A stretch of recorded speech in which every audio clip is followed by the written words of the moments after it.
أعوذ بالله السميع العليم من الشيطان الرجيم. بسم الله الرحمن الرحيم. الحمد لله رب العالمين. والصلاة والسلام على أشرف الأنبياء والمرسلين وعلى آله وصحبه أجمعين. سبحانك لا علم لنا إلا ما علمتنا إنك أنت العليم الحكيم. قال رب اشرح لي صدري ويسر لي أمري واحلل عقدة من لساني يفقهوا قولي. قال الله تعالى في كتابه العزيز بعد أعوذ بالله من الشيطان الرجيم قل هو الذي أنشأكم وجعل لكم السمع والأبصار والأفئدة قليلا ما تشكرون. صدق الله العظيم. قال النبي صلى الله عليه وسلم لا يؤمن أحدكم حتى يحب لأخيه ما يحب لنفسه. Assalamualaikum warahmatullahi wabarakatuh. Waalaikumsalam warahmatullahi wabarakatuh. Apa khabar tuan-tuan, puan-puan? Sihat kan semua? Alhamdulillah. Sihat kan semua? Alhamdulillah, syukur. Minggu lepas saya dekat Kelana Jaya punya Wisma M First. So Alhamdulillah hari ni Allah rezekikan untuk kita pula bertemu, untuk kita nak saling memperingati cerita tentang kebesaran Allah, dan juga sikit-sikit kita nak tambah-tambah ilmu kita supaya kita ni dinaikkan darjat oleh Allah Subhanahu Wa Taala. Allah memang jelas-jelas sebut dalam Al-Quran, Allah tinggikan darjat orang yang berilmu. Allah tak sebut Allah tinggikan darjat orang yang ada harta, tapi Allah sebut Allah tinggikan darjat orang yang ada ilmu. Bila kita ni ada harta, maka kita yang kena jaga harta kita. Tapi kalau ilmu yang kita ada, ini ilmu yang akan memelihara dan juga menjaga kita, menjaga akhlak kita, menjaga hati kita, menjaga keluarga kita daripada menjadi batu-batu yang menjadi batu pembakar di dalam syurga, di dalam neraka, insya-Allah. Okey, insya-Allah hari ni nak cerita tentang apa? Hari ni saya kalau saya kira-kira kan, hari ni kalau ikut tahun ni lah lebih kurang, saya start ceramah dengan MBank dalam 2015 macam tu. Masa tu dekat dekat Jalan Pudu tu. Saya start kat situ lah. Saya start kat situ, ceramah kat situ 2015. So lepas habis kat sana kan, bagi dua wisma dengan kat sini kan. So bila lah dah lebih kurang 8 tahun dah bersama-sama dengan MBank ni, mungkin ada kat sini yang daripada dulu pun ada selingan saya kan. Nampaklah saya punya pembesaran saya tu kan. Nampaklah. Kenapa nak cerita pasal benda tu? Sebab saya terfikir dulu masa saya dekat Jalan Pudu tu, every week saya akan cerita tentang sirah tau. Saya akan cerita tentang kisah-kisah Nabi, kisah-kisah sahabat. Masa satu kali kuliah tu ada cerita satu sahabat. So at least kita bertambah, sahabat ni ramai. Sahabat ada 124,000, tak sempat kita nak habiskan semua. Jadi untuk hari ni saya terfikir, why not aku bercerita sikit lah tentang kisah-kisah Nabi. Sebab Nabi sebut, ceritakanlah tentang kisah-kisah Rasul-Rasulku untuk menjadi pengajaran dan peringatan buat kamu. Al-Quran ni dia diturunkan, dia bukan buku sejarah yang kita baca dekat sekolah dulu, yang anak-anak kita baca kat sekolah menengah, yang lepas baca sekadar tahu info. Itu bukan purpose Al-Quran diturunkan. Al-Quran dicerita 1/3 saja dalam Al-Quran cerita tentang hukum hakam. Ni haram, ni halal, ni harus, ni makruh. Hukum hakam ni hanya 1/3 saja dalam Al-Quran. Maka 2/3 lagi adalah tentang apa? Tentang cerita-cerita, tentang kisah-kisah yang berlaku zaman dulu, keadaan sekarang dan future.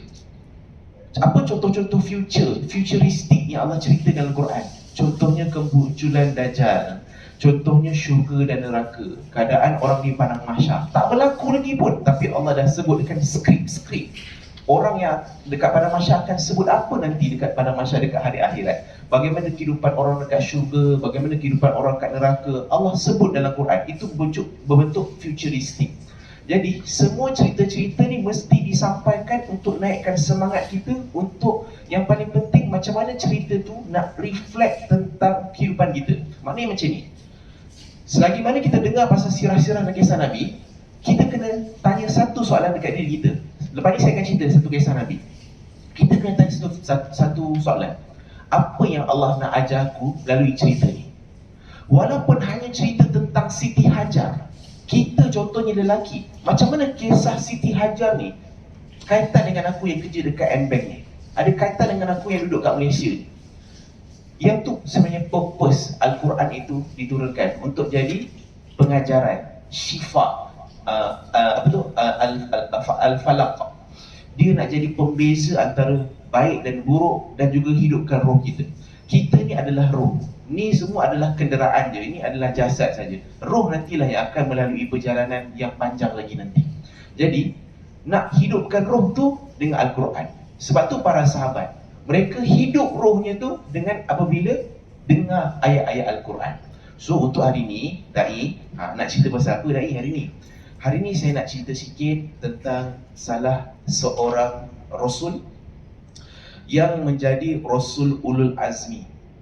Kita tahu ada 5 Ulul Azmi dan salah seorang Nabi Ulul Azmi ini adalah Nabi Ibrahim alaihissalam. Nabi Ibrahim alaihissalam ni bukanlah Ulul Azmi yang pertama. Ulul Azmi yang pertama adalah Nabi Nuh alaihissalam.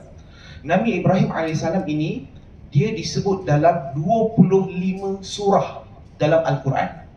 Dan disebut namanya, diulang-ulang nama Ibrahim ini, Ibrahim alaihissalam ini sebanyak 69 kali. Dan Nabi Ibrahim ni namanya disebut lebih banyak daripada Nabi Muhammad disebut.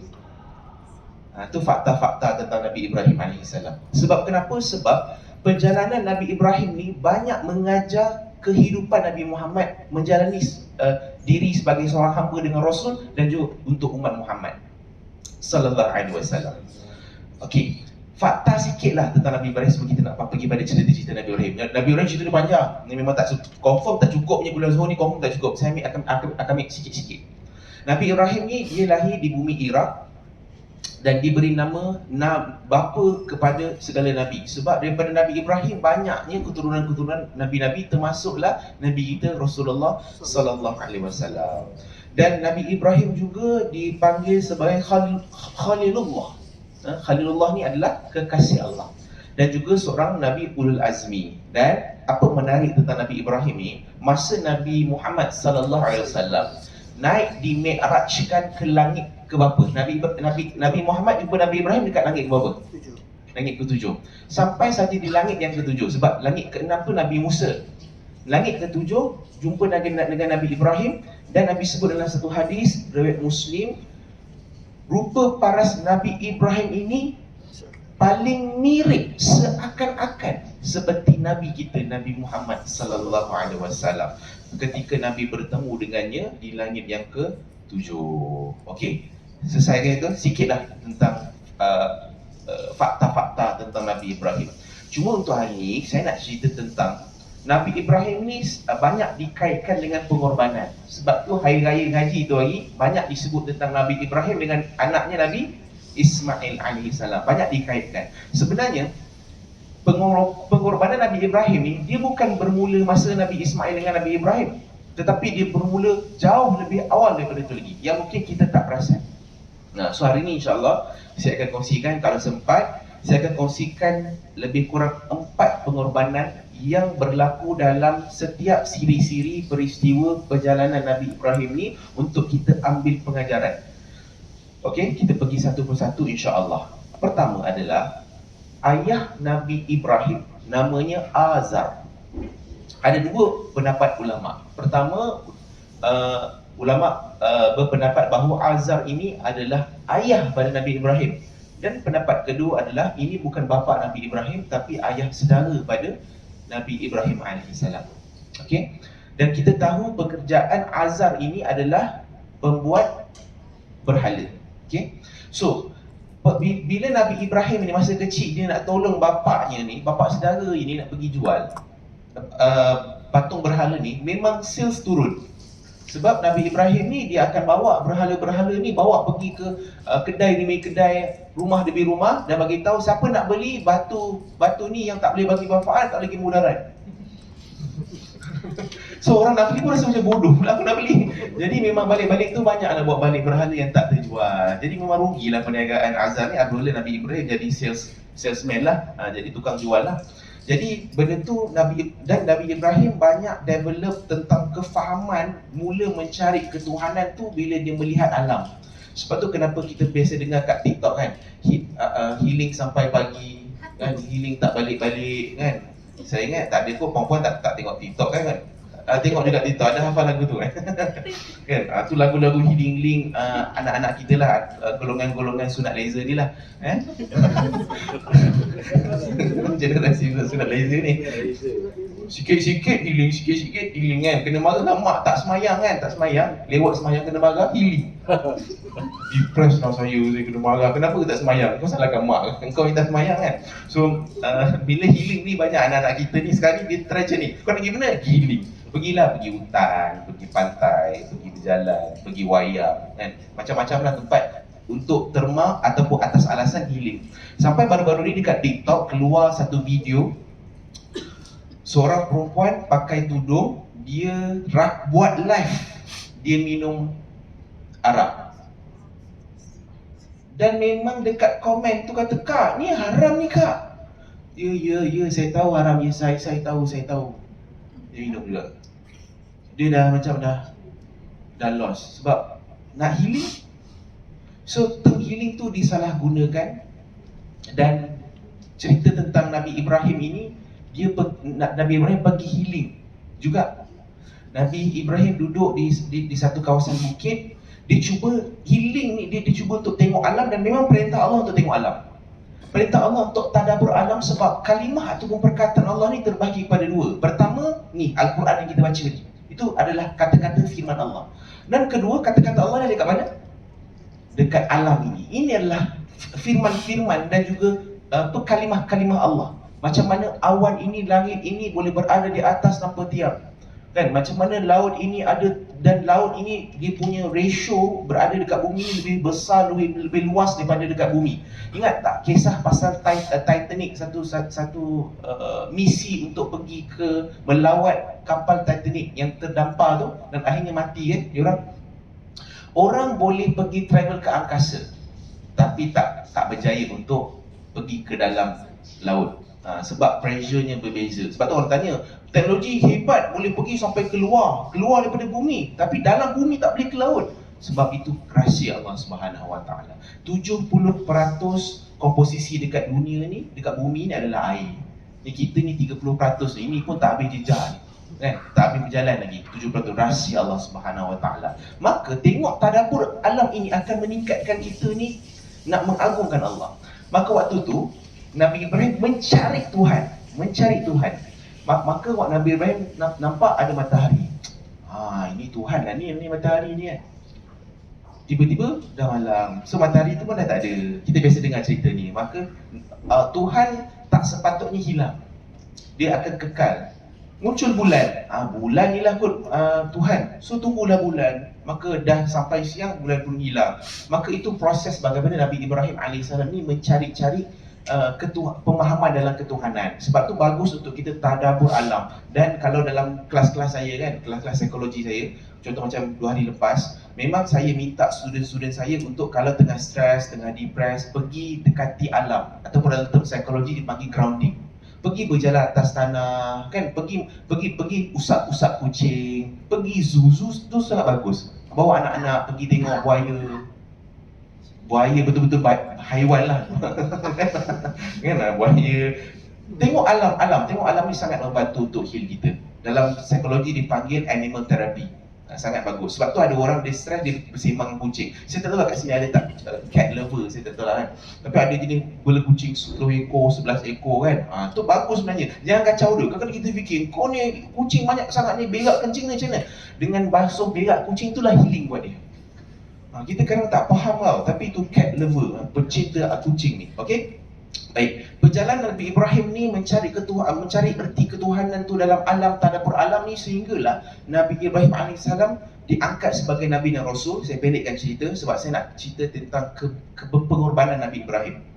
Pengorbanan Nabi Ibrahim yang pertama adalah apabila Nabi Ibrahim korbankan diri dia untuk dipanggil ataupun diasap keilmuannya oleh Raja Namrud ketika itu.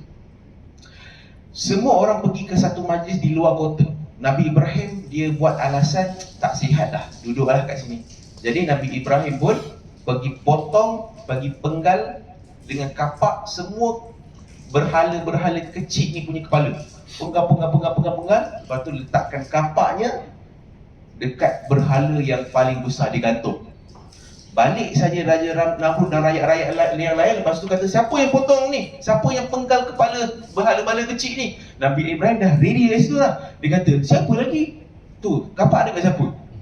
So Raja Namrud kata, takkanlah yang besar tadi tu dia boleh penggal kepala. Dah tu kenapa kau pergi sembah dia? Waktu tu Raja Namrud rasa macam diperbodohkan. Kenapa jadi? Raja Namrud pun minta Nabi Ibrahim ni ditangkap, dibawa ke istana. Sampai kat istana, Raja Namrud kata, dia tak puas hati lah ni, tak puas hati. Kenapa kau pergi penggal kepala-kepala ni, semua berhala-berhala ni semua? Dan Nabi Ibrahim kata, sebab ini bukan Tuhan. Maka berlaku perdebatan di antara Raja Namrud dan juga Nabi Ibrahim AS. Nabi Ibrahim kata, Tuhan aku, Rabb aku, dia boleh menghidupkan, boleh mematikan. Raja Namrud kata, aku boleh menghidupkan, aku boleh mematikan. Dipanggil dua orang, entah siapa-siapa dipanggil, dia bunuh seorang dan dia biarkan seorang ni tak bunuh. Tengok, aku boleh mematikan dan aku boleh menghidupkan. So waktu tu Nabi Ibrahim macam, dia ni tak faham ni. Jadi sebabkan macam tu, Nabi Ibrahim bagilah counter attack satu lagi. Okey lah, salah satu lagi ciri-ciri Tuhan Rabb adalah dia boleh menerbitkan matahari ni daripada timur dan juga tenggelamkan di bahagian barat. Tak boleh buat. Cuba terbalik kan. Waktu tu Raja Namrud dah tak boleh buat apa. Mana boleh, dia tak boleh buat benda tu. Itu barang dia tak boleh buat. Waktu tu dia macam, dia tak ada apa-apa, dia tak ada point. Okey, tangkap Nabi Ibrahim, bakar dia dalam api. Macam tu je. Biasalah kita kalau bergaduh, kalau kita dah kalah, kita akan mula untuk buat body shaming. Kita dah ada point, Allah kau dah lah gemuk. Orang kita pula tu. Bukan tiba-tiba pula salah orang tu kan. Kan biasa kita macam tu kan, dah tak ada point, tak ada lawan, kita akan pergi pada personal kan. Jadi macam tu lah, Namrud bila tak ada lawan, dia akan pergi personal. Dia nak bakar Nabi Ibrahim AS, nak bunuh Nabi Ibrahim. Sebab dia dah kalah, dia dimalu kan. Okey, kat sini pengorbanan dia. Tengok tuan-tuan. Semasa Nabi Ibrahim AS diikat tangannya dan diikat kakinya sebelum dicapak ke dalam api. Kita biasa dengar kan cerita tu. Kita biasa dengar, familiar dengan cerita tu. Cuma nak bagi tahu, cerita tu ada satu point untuk kita belajar. Apa ni? Waktu Nabi Ibrahim diikat tangan dan kaki, apa lagi usaha yang Nabi Ibrahim boleh buat? Jawapannya dia tak ada. Apa boleh buat lagi? Jadi dari segi ikhtiar boleh buat apa lagi tak? Usaha kita boleh buat apa lagi tak? Dah tak boleh lah, habis lah. Jerit pun tak boleh, orang tak dengar sebab dia dekat tempat yang jauh, nak dicampak ke dalam api. Tangan pun tak boleh gerak, kaki pun tak boleh gerak. Memang Allah nak purposely letakkan satu keadaan yang usaha pun dah habis. Sebagaimana Nabi Yunus alaihissalam berada di 3 kegelapan malam, kegelapan laut, kegelapan dalam perut ikan. Waktu tu Nabi Yunus boleh buat apa? Wifi pun tak ada, DG punya connection pun tak kuat kat dalam tu. Jadi dia boleh buat apa? Usaha apa dia boleh buat? Dia dah tak ada buat apa-apa. Memang Allah susun kisah para Nabi dengan Rasulnya berada di penghujung usaha. Dah tak ada usaha kan? Dah tak ada apa-apa boleh buat kan? Dan waktu itulah Allah nak mengajar kita yang mengubah takdir bukan usaha. Nabi sebut dalam satu hadis, yang boleh mengubah takdir adalah doa. Kita sangat bertuhankan usaha, sehingga kita rasa usaha kita inilah yang memberi rezeki pada kita. Usaha kita inilah yang mendidik anak kita jadi anak soleh-solehah. Usaha kita inilah yang memberi rezeki pada ahli keluarga kita. Kitalah yang jaga suami kita, kitalah yang jaga isteri kita, kitalah yang jaga rumah kita. Walhal Allah nak bagi tahu, Allah sekat berada di penghujung usaha para Nabi dengan Rasul, termasuklah Nabi Musa. Nabi Musa boleh buat apa? Dia tak boleh buat apa-apa. Depan laut, belakang Fir'aun yang sedang mengejar, berada di penghujung usaha. Waktu itu Allah nak ajar kita, kalau kita berada sekarang ni satu keadaan, aku dah tak tahu nak buat apa, aku dah tak tahu jalan keluar, kita dah stuck dalam kehidupan. Ya Allah, aku dah tak nampak jalan ni, ya Allah. Sebab tu kenapa ramai orang ramai yang dah mula berputus asa dengan kehidupan. Dahlah hidup pun tak guna lah, aku pun dah tak nampak solution dah. Dah anak aku memang macam ni, dah kewangan aku memang macam ni, dah kehidupan aku macam ni, kesihatan aku memang macam ni. Maka Allah hadiahkan kisah Nabi Ibrahim berada di penghujung usahanya. bagaimana Allah menyelamatkan Nabi Ibrahim. Cuba tengok. Dan ini yang kita kena buat. Cerita ni untuk kita. Ingat tadi kita dah mindset tadi, cerita ni untuk kita, bukan untuk orang lain. Untuk kita belajar. Maka waktu itu datang Jibril alaihi salam. Penghulu segala malaikat turun. Bos turun. Dia kata, wahai Ibrahim, aku nak tolong kau.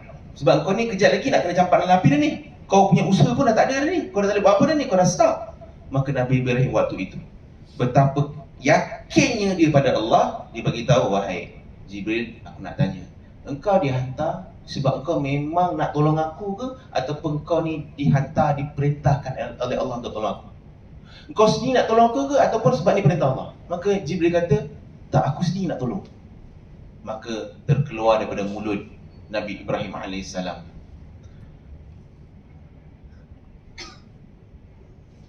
la haula wa hasbunallah wa ni'mal wakil. Cukup Allah jadi sebaik-baik pelindung dan penolong aku. Nabi Ibrahim meletakkan pergantungannya bukan lagi kepada usaha dia, tetapi kepada Allah Subhanahu wa taala. Apa jadi? Allah dengar perkataan Nabi Ibrahim ni, Allah suka pada Nabi Ibrahim ini, maka apa yang Allah buat?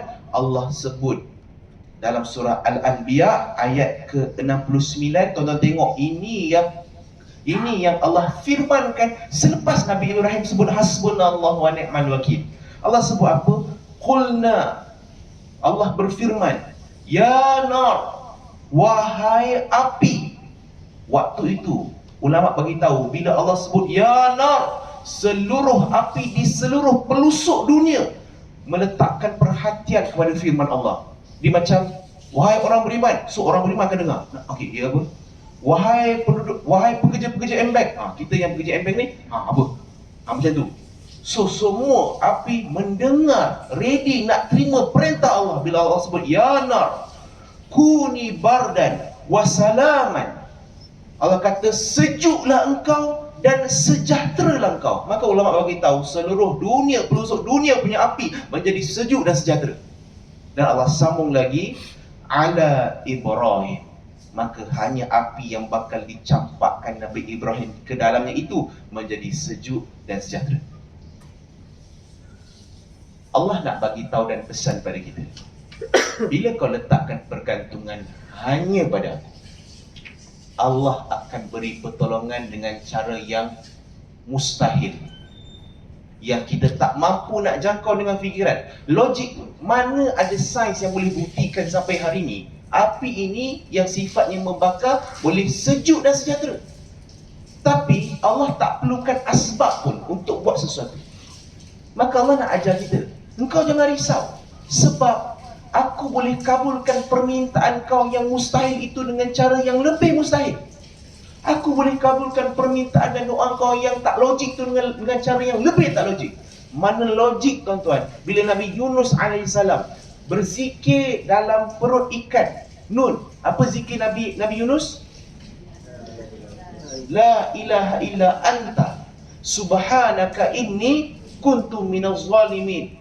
La ilaha illa anta, tak ada Tuhan selain kau. Subhanaka ini, maha suci engkau. Kuntu minaz zalimin, aku dah zalim terhadap diri aku sendiri. Maka Allah suka perkataan Nabi Yunus ini. Allah keluarkan Nabi Yunus daripada tiga kegelapan dan logik manusia. Tak logik untuk Nabi Yunus diselamatkan. Tapi Allah tak perlukan logik pun. Logik ni pun Allah yang cipta. Maka waktu itu teguran untuk kita, jangan rasa macam kita dah start sangat. Sebab Allah akan ada untuk keluarkan kita daripada keadaan yang mustahil untuk kita keluar. Seperti mana Nabi Musa AS, dah start depan, dah start kat belakang, tapi dia tak goyang. Sebab dia tahu Allah takkan tinggalkan dia. Maka Allah perintahkan Nabi Musa, ketuk tongkat kau. Nabi Musa pun tak tahu ketuk tongkat dia boleh terbelah laut, tapi Nabi Musa ketuk juga. Sebab Nabi Musa tahu Allah takkan tinggalkan dia, Allah akan selamatkan dia juga. Ketuk terbelah laut. Mana sains yang boleh buktikan bagaimana terbelahnya laut itu sampai hari ini? Cuba ketuk tongkat ini hari, terbelah tak kolam kat rumah kita tu kan? Swimming pool kat kondo apartment tak terbelah. Sebab Allah nak beritahu, bila kau letakkan pergantungan sepenuhnya pada aku akan tolong. Turunlah pertolongan Allah. Maka samalah juga dengan Nabi Ibrahim alaihissalam. Dan dikisahkan tentang semasa Nabi Ibrahim ini, dia bukan hanya dibakar di dalam api. Dia dalam api yang sejuk dan sejahtera. Makanan-makanan daripada syurga diturunkan kepada Nabi Ibrahim alaihissalam untuk Nabi Ibrahim makan kat dalam tu. Sebab itulah Nabi Ibrahim alaihissalam bila ditanyakan, wahai Ibrahim, apakah saat yang paling bahagia dalam hidup kau sepanjang dekat dunia ni? Maka Nabi Ibrahim kata, ketika aku dibakar di dalam api. Itu saat paling bahagia aku kehidupan dekat dunia. Wah, banyak lagi benda-benda yang berlaku dekat Nabi Ibrahim. Nak bagi tahu tuan-tuan, kadang-kadang kita rasa keadaan tu susah buat kita, tapi kat situlah ada bahagia. Sayyidina Bilal bin Rabah. Kita pernah dengar kisah Sayyidina Bilal diletakkan batu di dadanya dan dilentangkan badannya dekat padang pasir. Panas yang berbakar sampai Bilal sebut Ahadun Ahad, Ahadun Ahad. Sebab Tuhan dia kata kau keluar daripada agama Muhammad ni. Ahadun Ahad, Ahadun Ahad. Tuhan yang satu, Tuhan yang esa, Tuhan yang esa. Tahu tak saat paling bahagia Bilal dalam kehidupan Bilal? Adalah ketika dilempar dengan batu yang besar. Kita rasa seksa, tapi ada bahagia di dalam. Sayyidina Khabar dipanggang belakang badannya sehingga kan arang-arang yang membanggang dia tu terpadam disebabkan oleh lemak dan juga darah yang mengalir keluar daripada badannya sampai hilang, habis dah arang tu. Belakangnya jadi buruk. Bila dia tanya, wahai Khabar, apa saat paling bahagia dalam hidup kau? Semasa dipanggang dengan arang batu yang membakar. Rupa-rupanya bahagia tu dia ada dalam kesusahan kehidupan. Sama juga dengan para Nabi dengan Rasul yang lain, termasuk Nabi Ibrahim AS. Dan ketika Nabi Ibrahim AS dibakar tetapi sejuk dan sejahtera, ada seorang anak perempuan Namrus, namanya Zaleha. Dia nampak Nabi Ibrahim tu betul-betul dekat dalam api tu. Dia nampak Nabi Ibrahim tengah bahagia, seronok, sejahtera. Dan Zaleha pun pergi lompat masuk ke dalam api. Sebab Zaleha ni, dia ni tak setuju dengan ayah dia. Dia tak sealiran dengan ayah dia. Maka dia pun campak, lompat masuk dalam api. Nabi Ibrahim dibakar dan waktu itu Zaleha terbakar. Tapi ada satu poin nak sebut. Terbakar ataupun tak terbakar itu bukan aras ataupun itu bukan tanda satu kejayaan. Kejayaan kita adalah bila kita beriman kepada Allah. Terbakar beriman itu kejayaan. Tak terbakar beriman itu pun kejayaan. Maksudnya nak bagi tahu apa? Zaleha yang terbakar itu pun berjaya sebab dia beriman kepada Allah. Nabi Ibrahim tak terbakar, itu pun berjaya sebab dia beriman kepada Allah Subhanahu Wa Taala. Sama juga kita kaya pun berjaya kalau kita beriman kepada Allah. Kita tak apa nak kaya pun kita berjaya kalau kita beriman kepada Allah. Sebab tu kejayaan kita hanya ada dalam keimanan kita kepada Allah Subhanahu Wa Taala.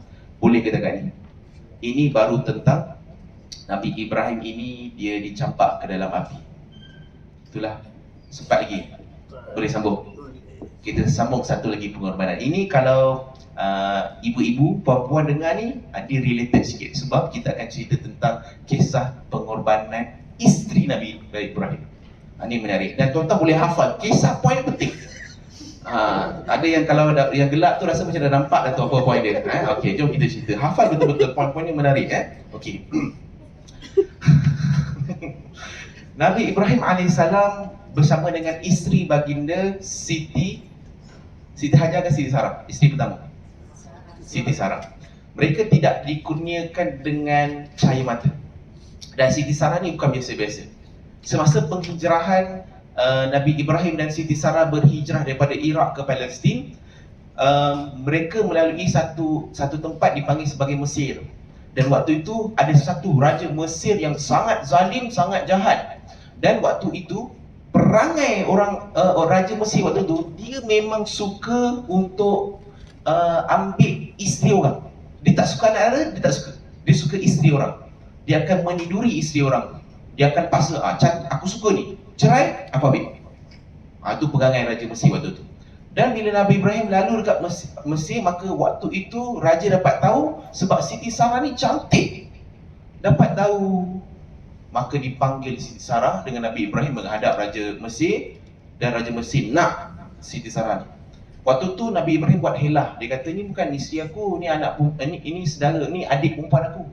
Tak kisahlah adik perempuan ke tak, ambil sebab cantik. Ambil waktu tu, saya pendekkan cerita Siti Sarah dipersiapkan lawa-lawa cantik semua. Maka waktu tu bila Raja Mesir itu nak menghampiri Siti Sarah, maka terkeluar daripada mulut Siti Sarah, kata Siti Sarah, ya Allah, aku beriman kepada engkau dan juga Rasul engkau, dan aku memelihara kesucian diri, maka peliharalah kesucian diri aku ya Allah. Tuan tahu apa jadi? Raja Namrud tak bergerak dah. Dia nak terkam, tak bergerak. Maka Raja tu kata, okey, tolong lepas aku. Okey, ini aku salah, tolong lepaskan aku. Maka Siti Sarah pun berfikir, kalau aku tak lepaskan dia dan dia mati, sebab Raja tu dia macam tercekik. Kalau dia mati, nanti orang akan salahkan aku pula bunuh dia.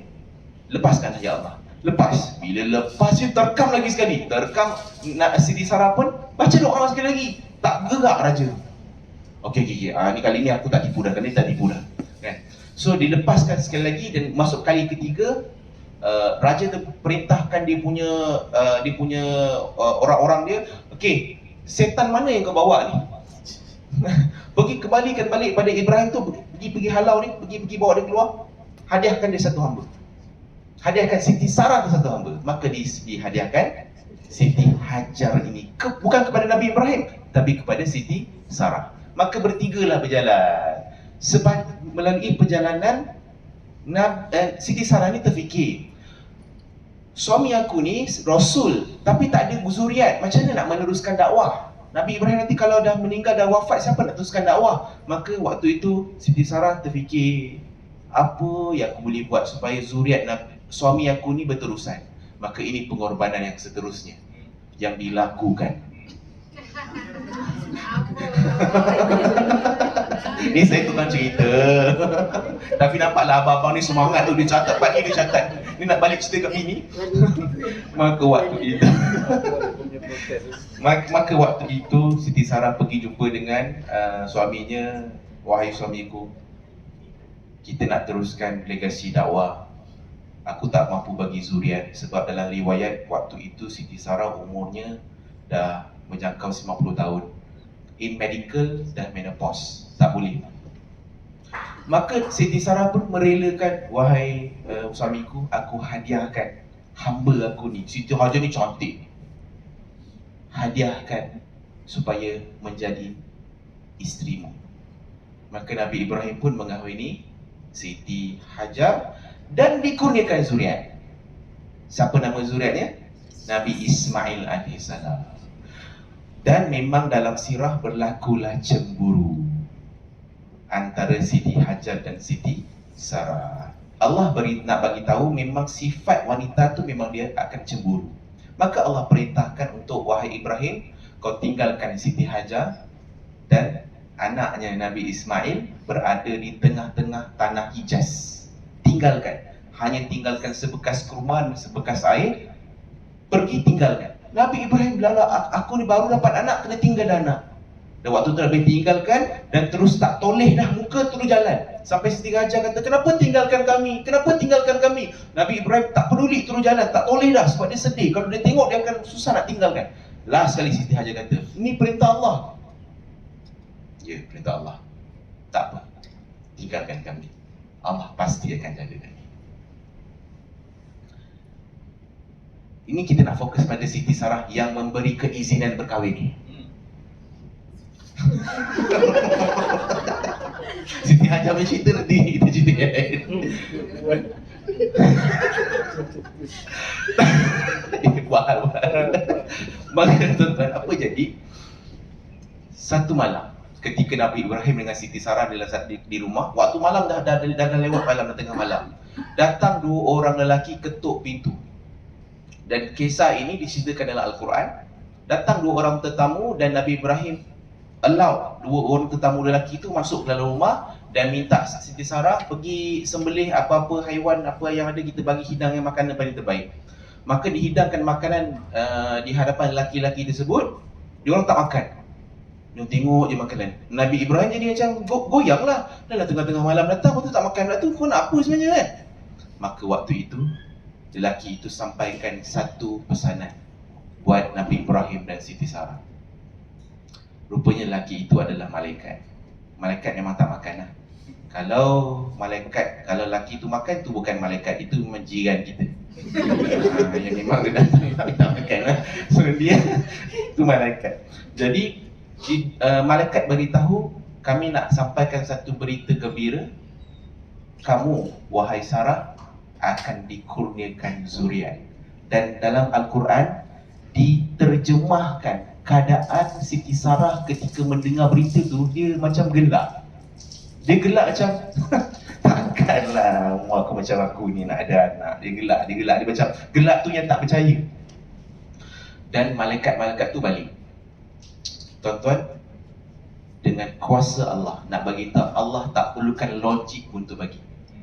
Maka di rahim yang dikatakan secara medikalnya menopause dengan umur je dah 90 tahun, maka muncul seorang anak yang sihat, yang soleh, yang namanya Nabi apa? Nabi Ishak. Dan daripada Nabi Ishak tu tak berhenti lagi. Allah bagi nikmat lagi pada Siti Sarah. Daripada Ishak inilah alaihissalam lahirnya Nabi Yaqub.